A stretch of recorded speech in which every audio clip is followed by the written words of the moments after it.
Services के DG तमाम को ये कह दिया गया है कि तमाम लोगों को जो भी वहाँ से आएंगे उनके प्रायोरिटी ग्रुप्स को आप पहले से आपके पास रिपोर्ट्स होनी चाहिए कि जो लोग अफ्रीका से जिनकी ओरिजिन ऑफ ट्रैवलिंग जो है ट्रैवलर्स की स्टार्ट हो रही है उन लोगों को प्रायोरिटी ग्रुप्स में रखना है। सेकेंडली वो लोग जो कि अपने आ रहे हैं यूरोप से, अमेरिका से, गल्फ स्टेट से, इन तमाम लोगों को प्रायोरिटी ग्रुप्स में रख के और इनकी फैमिली वालों को करना है।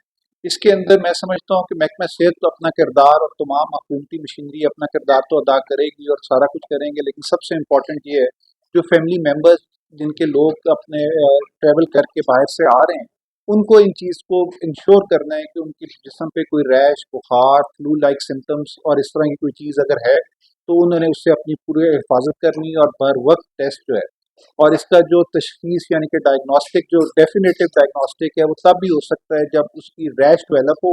रैश डेवलप होने के बाद उसकी रैश के ऊपर से स्वैब लेकर या सैंपल लेकर उसका पीसीआर पॉलीमरेज चेन रिएक्शन जब करवाया जाएगा तो उसके बाद वो डेफिनेटिव हम लोग ये कह सकते हैं कि ये बंदा जो है एमपॉक्स पॉजिटिव केस है।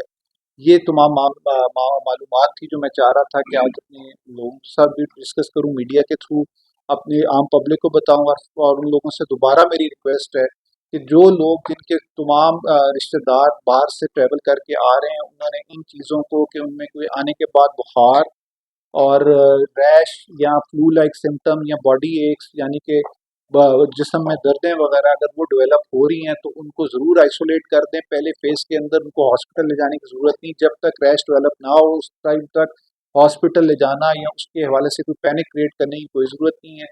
99% मतलब इसका तकरीबन 90-95% जो है क्योर रेट है। कोई ऐसा मतलब नहीं है कि इसके अंदर कोई मोर्टेलिटी या डेथ्स की फ़ौरन ख़तरा हो अनटिल अनलेस के अगर उसके साथ कोई मॉर्बिडिटी या यानी कि कोई और बीमारी उसके साथ है तो फिर उनको ज़्यादा एहतियात बरतने की ज़रूरत है। अदरवाइज़ ये अपना एक स्पैन जो भी वायरल का होता है इन्फेक्शंस का वो अपना स्पैन लेके ही अपने आप रिकवर भी हो जाता है और ठीक भी हो जाता है। इसके हवाले से आप लोगों के कोई सवालात हों तो please you are welcome. Sir ये बता दीजिए अच्छा, कि फोकल पर्सन होंगे पिम्स के अंदर पूरा जो उनका इन्फेक्शियस डिजीज का एक साइड पे तकरीबन 14 रूम्स हैं आइसोलेशन रूम जिनको वहाँ पे हमने नॉमिनेट कर दी है। इन्फेक्शियस डिजीज का जो सारा डिपार्टमेंट है वही इसको डील करेगा और उसी को करेगा। आपको ये चीज़ ज़हन में रखनी चाहिए कि पाकिस्तान में अब तक तकरीबन 11 केसेस रिपोर्ट हुए हैं। उनमें से एक केस की डेथ हुई और डेथ की मेन वजह एमपॉक्स वायरस नहीं थी बल्कि उसको HIV पॉजिटिव केस था वो, और HIV पॉजिटिविटी की वजह से उसकी हालत और उसकी इम्यूनिटी इतनी वीक थी कि वो सर्वाइव नहीं कर सका और तकरीबन 1 माह एडमिट रहने के बाद उसकी वफात हुई। जी प्लीज़। हमारी जो अवेयरनेस प्लान सबसे पहले तो ये मीडिया आप लोगों का फ़र्ज़ बनता है। दूसरा जो हमारे डीजी हेल्थ सर्विसेज जितने सूबों के हैं वो सब इसके बारे में प्रॉम्प्ट तरीके से तमाम लोगों को और उन एरियाज़ को ख़ास तौर पे जहाँ के लोग बैरून मुल्क अपनी मेहनत मजदूरी और कोशिश कर रहे हैं उन लोगों को ये चीज़ की अवेयरनेस देने की पूरी ट्राई कर रहे हैं। और वहाँ पे इन जो भी लोगों में इस तरह के जो ट्रैवलर होगा और इस तरह के सिम्टम्स डेवलप होंगे उनको फ़ौरन रिपोर्ट भी किया जाएगा। और हमारी जो सर्विलेंस सिस्टम है अल्लाह का शुक्र है that is one of the best in the world और उसी सर्विलेंस सिस्टम के तहत वो रिपोर्ट भी होगा और NIH के अंदर यहाँ पे उसका डाटा भी होगा और उसकी पूरी ट्रैकिंग और ट्रेसिंग होगी और उसका पूरा फॉलोअप रखा जाएगा उस पेशेंट का कि जी ये पेशेंट आया और इसने ट्रैवल किया, इसकी ट्रैवलिंग हिस्ट्री है और उसके बाद उसके अंदर ये सिम्टम्स डेवलप हुए हैं। अनटिल अनलेस कि जब तक वो फेड अवे नहीं होते तब तक उसका पूरा ट्रैकिंग और ट्रेसिंग सिस्टम इन प्लेस है। ये बताइएगा, ये तकरीबन जो है 4 जो हैं आपके पंजाब में अभी तक आए जो पॉजिटिव हुए हैं। उसके बाद जो है KP के 3 पॉजिटिव आए जो आज तक आप समझे पहला केस जो पाकिस्तान में हुआ 11 अप्रैल 2023 को हुआ। उसके बाद से अब तक जो है 2 इस्लामाबाद के अंदर जिन्होंने लैंड किया उनके पॉजिटिव आए, एक बलूचिस्तान और एक सिंध का है। और इसके हवाले से जो है अपना ये ज़्यादातर जो लोग आए और पॉजिटिव हुए वो गल्फ स्टेट्स के उनकी ट्रैवल हिस्ट्री है मेजॉरिटी लोग। देखिए आपके पहला सवाल ये है कि जी अपना सॉरी पहला सवाल क्या था आपका? WHO के साथ हम लोग ट्रीटीज में है एज अ कंट्री हमने की हुई है कि जो भी इंटरनेशनल हेल्थ रेगुलेशंस और इमरजेंसीज होंगी उसके अंदर हमने केस रिपोर्टिंग के हवाले से उनके साथ ट्रीटी साइन की हुई है। उसके हवाले से उन्होंने एडवाइजरी जारी की कि आप अपने इसके सर्विलेंस सिस्टम को जो है आपको ऑलरेडी इन प्लेस है। और मैं आपको बताता चलूँ कि मैं ये तो नहीं कहता कि पाकिस्तान सेहत के बेहतरीन सिस्टम है और सब कुछ यहाँ पे बड़ा आइडियल है, लेकिन हमारा सर्विलेंस सिस्टम एक ऐसा है जिसके अंदर हम लोग ज़रूर ये कह सकते हैं कि one of the best in the world. और हमारी जो है पोलियो केसेस का हवाला हो किसी भी बीमारी के हवाले से हो उसकी सर्विलेंस रिपोर्टिंग जो है वो टाइमली हो जाती है। उनकी ट्रीटमेंट के हवाले से जो भी इकदाम जो भी गवर्नमेंट्स कर सकती हैं वो ऑलरेडी कर भी रही हैं। और बाकी WHO के हवाले से मैं आपको ये बताना चलूँ कि अभी उन्होंने कोई ऐसी कोविड टाइप की कोई इमरजेंसी या कोई ऐसी चीज़ नहीं की। 26 केसेस रिपोर्ट होते हैं सेंट्रल अफ्रीका रिपब्लिक के अंदर। उसके 26 केस के बाद उन्होंने कहा कि इट्स एन आउटब्रेक। तो उस आउटब्रेक के हवाले से उन्होंने एक एडवाइजरी जारी की कि तमाम मुल्क इसके बारे में ख्याल रखें, और ख़ास तौर पर जिन मुल्कों के साथ ट्रैवलिंग बहुत ज़्यादा है, जिनके अपना पॉपुलेशन की, उनको इसके बारे में ज़्यादा अपना अवेयर होना चाहिए। उस हवाले से प्राइम मिनिस्टर साहब ने भी आज मीटिंग की, और तमाम जो एयरपोर्ट्स हैं और तमाम अथॉरिटीज़ जो हैं हेल्थ की, उनकी आपस में मीटिंग्स हो चुकी हुई हैं। ऊपर जो हैं आपके जितने स्कैनर्स जो कि कोविड के बाद ऑलमोस्ट हम यूज़ नहीं कर रहे थे, वो दोबारा ऑपरेशनल हो गए एयरपोर्ट्स के ऊपर, जिसके अंदर जो पहला सिम्टम है फीवर, उसके हवाले से स्क्रीनिंग जो है वो हम लोग एयरपोर्ट्स पे इन प्लेस आ चुकी हुई है। नहीं, हम तो इजी नहीं ले रहे। देखें 14th को पहला उसका केस रिपोर्ट होता है, पहली एडवाइजरी जारी होती है WHO के। 15th को पहली NCOC की मीटिंग होती है।